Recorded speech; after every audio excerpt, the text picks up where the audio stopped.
السلام عليكم. مسا على الناس الكويس. حبيت انوه بس في الاول كده ان لينك الديسكورد بتاع المسابقات في الديسكريبشن تحت، يبقى ادخلوا لو عايز تشارك في المسابقات اللي احنا بنعملها. اوجه احلى تحية للناس المحترمة جدا اللي بتدعم في باتريون، الناس المحترمة اللي جوه قلبي، اللي جوه قلبي. احلى تحية على فخدكم يا جدعان. وبدون اي تأخير يلا بينا.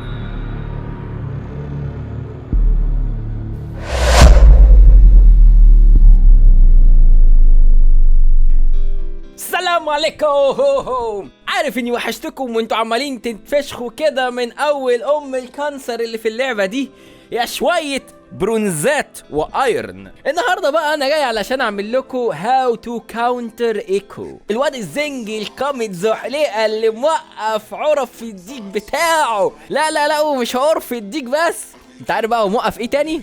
عنتيل الميد لين. وهوب لقيناه في باتش كده بقى يلعب تاني جونجل. وهي دي الحاجه الغريبه اللي هو الله ايه ده يا جدعان؟ مش كنتم عملتوا له نيرف وما بقاش يلعب جونجل حلو زي ما اول مره نزل؟ لا مش قلت لك ريوت شغلتها تبيض عليك لحد ما تخصيك. حلو كده يا معلم. ومش كفايه ان واد زنج في ايام الكورونا دي، لا هي ناقصه يا اخي. الواحد حاسس انه هيخرج من اللعبه دي خليفه سارة جي. طبعا مع احترامنا لاخواتنا الزنوج، احنا بنهزر مش اكتر.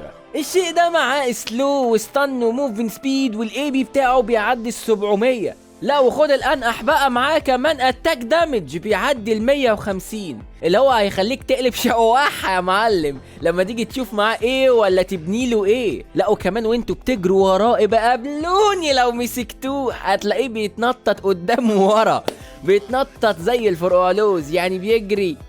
يعني بيجري دماغك بقى ابوس ايديك البورن تلف دماغك يا حبيبي. بص انا من رأيي تسيبك من اللعبة الوسخة دي حفاظا على يعني مستقبلك.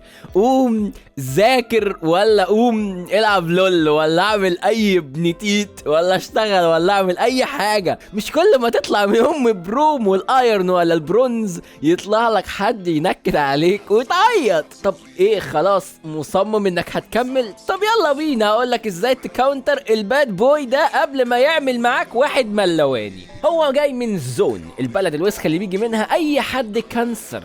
هو للاسف الشديد ملوش عندنا قصه، بس قريب هنعمل له قصه يا برنس البارانيس. المين رول بتاعه هو اساسن، كان اساسي ميد لين ونادرا بنشوفه جونجل، دلوقتي بقى اساسي جونجل ونادرا ما بنشوفه ميد، اللي هو دواخيني يا لمونه. والحقيقة انك تحمد ربنا على وضعه الحالي ده، لانك لو قديم شوية يبقى اكيد سمعت عن تانك ايكو في التوب لين، واللي بيضرب الميد والجونجل بالجزمة لحد ما الحمد لله اخد النيرف المتين. احنا طبعا متعودين اما نيجي نكاونتر تشامبيون لازم نعرف سكيلاته، فيلا بينا. تعالى للباسيف. ايكو لو ضربك 3 اوتو اتاكس او ابيليتيز في كل ضربة بيعمل عليك دايرة كده زي باسيف فين الفيديو اللي فات بالظبط. تاني ضربة بيبقوا دايرتين والتالتة بتفرقع في وشك وبتعمل فيك دامج ابن وسخه. لا ومش بس كده، بتدي الايكو شويه موفمنت سبيد حلوين. لكن لو عملها في الجونجل كامبس بقى او اي حد من التشامبيونز عموما مش هياخد السرعه دي، هيعمل 150% دامج زياده بس. ولو فرقعها في حد مش هيقدر يعملها على نفس الحد ده لمده 5 ثواني، اللي هو احا يا معلم. كل ده في باسيف واحده واحنا بنقول يا هادي يا زبادي. امال لما نخش في السكيلات هيطلع ايه؟ هيطلع ميتين امك. نيجي بقى للكيو يا معلم. ايكو بيرمي الجهاز اللي في ايده ده بيروح وبعدين يرجع له ان دخل فيك، وهو رايح بياخد اول ضربة من الباسيف لو دخل فيك، وهو راجع بقى بياخد تاني ضربة من الباسيف. خد بالك بقى الجهاز هو اللي بيدخل فيك ده ها بلس ان هو بيدخل فيك بيديك سلو لمدة 3 ثواني. الصبر يا رب. ولو ما جاش فيك بس ووصل للماكسيمم رينج بتاعه هيدي سلو حواليه ويرجع تاني لايكو. يعني بالبلدي كده بيديك واحد وهو رايح وواحد وهو راجع، وبتاخد دامج ملواني وباسيف استكمل الاتنين. الدبليو هي عبارة عن جزئين، باسيف واكتف. الباسيف هي ان ايكو بيعمل بالاوتو اتاكس بتاعته دامج اكتر للناس اللي دمها اقل من 30%. خد بالك انها الاوتو اتاكس مش بس الابيليتيز.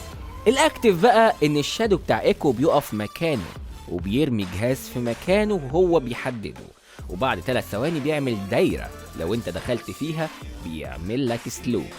ولو هو دخل معاك فيها بيديك ستان لمدة 2.5 ثانية، وهو بياخد شيلد لمدة 2 ثانية.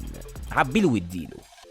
الايه بقى ايكو بيعمل داش قدامه وبياخد 300 اتاك رينج زيادة، يعني يقدر يعمل بيها بيزك اتاك من بعيد. لو عمل اتاك دي هتلاقيها جه لزق فيك كأنه عمل فلاش بالظبط، او لزق في ظهرك، وبيدي لك دامج حلو. والفقيع في الموضوع انه كمان ممكن بيخلع بيها لو حد جري وراه، بالذات انها ممكن تعدي من الحوايط الرفيعه. سكلايه بسيطه يعني.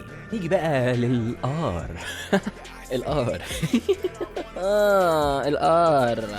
ايكو بيقدر يرجع للمكان اللي كان فيه من 4 ثواني، والمكان ده بتعرفه من مكان النسخة او الشادو بتاعه اللي ماشي وراه. وهو بيرجع بقى يا معلم بيبقى انتارجتابل، يعني ما تقدرش تضربه. واول ما بيرجع يا معلم من الالت بتاعته، اولا بياخد هيل بيزيد بمقدار الضربة اللي هو اخده قبل ما يعملها، وثانيا بيعمل دامج كبير فشخ للناس اللي حواليه جوه الالت بتاعته اللي هو اللي رجع ليها. المصيبه الاكبر بقى ان الحريف بجد ممكن يخدع اللي ضده عن طريق انه لما يرجع بالالت يكون جوه الدبليو بتاعته، وبالتالي كل اللي حواليه هياخدوا ستان وهو هياخد الشيلد، وده طبعا جنب الهيلينج اللي هيعمله من الار.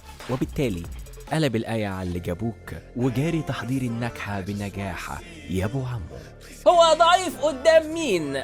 مش عارف والله، بس ممكن نقول اكالي، اهري، انيفيا، زيجز، اني، وركز على كينن علشان الاستنات. بس اي حد عنده موبيليتي عاليه بحيث انه يقدر يخرج من الدبليو والالت ويقدر يجري وراه هيكون كويس قدامه. كمان اي حد الابيليتيز بتاعته عندها رينج كبير جدا زي الار بتاعت انيفيا او اغلب السكيلات بتاعت زيجز، ما تلعبش ضده بمين علشان هيعمل منك كنافه. فيكتور، سندرا، ديانا، اند زد. الفكره انك ما يكونش عندك بيرست دامج عالي، او بتعتمد انك تعمل دامج كبير في وقت قليل، علشان يا بابا كل الدامج اللي انت هتديهوله ممكن يضرب ار ويرجع تاني الاتش بي فل مره تانية، عشان ار بتاعته زي ما انتم عارفين بتقدر تلغي كل الدامج البيرست اللي انت اديتهوله في 1.5 ثانية ولا 2 ثانية زي اي اساسن.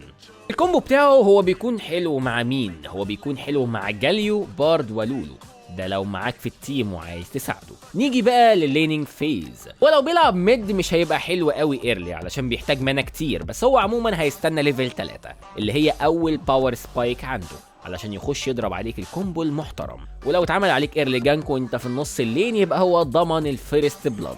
يعني حاول لو عاوز تعمل تريد معاه يبقى بدري ويكون 1 vs 1، وما تحاولش تفضل زنقه تحت التورت كتير عشان لو اتعمل عليك جنك بدري كل سنه وانت طيب اديت له فري كيل. ليفل 6 هو ليفل الالت، ده تاني باور سبايك بتاع ايكو، وايكو بيبقى سفاح بعدها وبيعمل رومينج كتير سواء توب او بوت، او حتى بيروح يساعد الجنجلر بتاعه علشان ضامن انه لو حصل حاجه او لو الدنيا زنقت معاه وقلبت عليه هيرجع بالالت بكل سهوله. فخد بالك وحط وردات كتير علشان تشوفه، وخصوصا لو انت في البوت لين.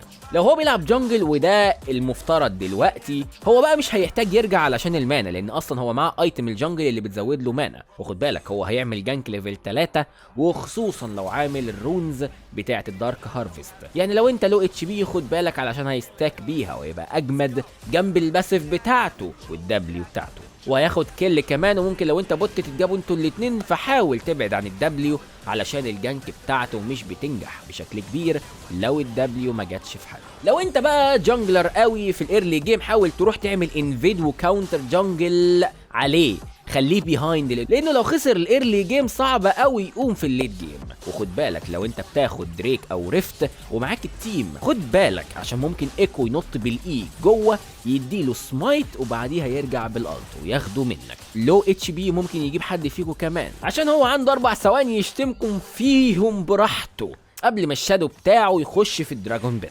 فدايما هيكون الفشيخ السريع علشان يلحق الشادو وهو بره. فخد بالك منه كويس قوي وانت بتاخد اي حاجه من دول، وممكن ساعات يجي ياخد الريد او البلو ويخلع. فخد بالك قوي وما تنساش انه اساسن مش جاي يهزر. اهم الايتمز ضده هي جزمه الماجيك ريزيست بلا منازع، ولو انت تانك هاتله السبيريت فيسج والادابتيف هيلم ده لو هو اهد قوي، ولو انت ميج او بتلعب اي بي هاتله البانشيز فيل عشان اول ضربه فيه ما تجيش فيك علشان السبيل شيلد بتاعتها. ولو انت اتاك دامج اي دي يعني او ايدي كاري هتجيب له الماو الفشيخه والايدج اوف نايت.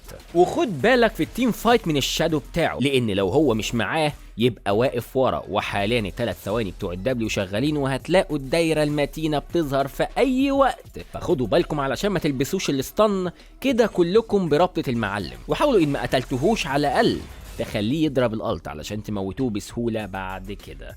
لو الشادو بتاع ايكو مش موجود يبقى هو معهوش الت، يبقى تقدر تدخل عليه بس تيك كير من الدبليو بتاعته علشان لما بيرميها وجات فيك بتاخد ستان المتين، فتيك كير من الحوار ده في التيم فايتس بالذات. لو معاه الالت يبقى حاولوا تجروه لحد ما يضرب الالت او يستهلكها في اي حاجه. واخيرا وليس اخرا، التشامبيون اللي ما تحبوش اعمل له بان وما تخسرلوش، التشامبيون اللي بيض عليك اعمل له بان واقفل رجليك. خدت بالك من القفله الجديده دي؟ اصل قال لك الباب اللي يجي لك من الريح سد واستريح، ولف لفه في القناه اكيد هتلاقي حاجات حلوه كتيره تعجبك. واسمع القصص بتاعتنا، وعاملين شرح مفصل عن اللعبه وكل اسبوع فيديو عنها يوم الثلاث. واكتب تحت عايز اجيب مين على حجري الفيديو الجاي، واستناني كل اسبوع في هاو تو كاونتر جديد. يلا سلام.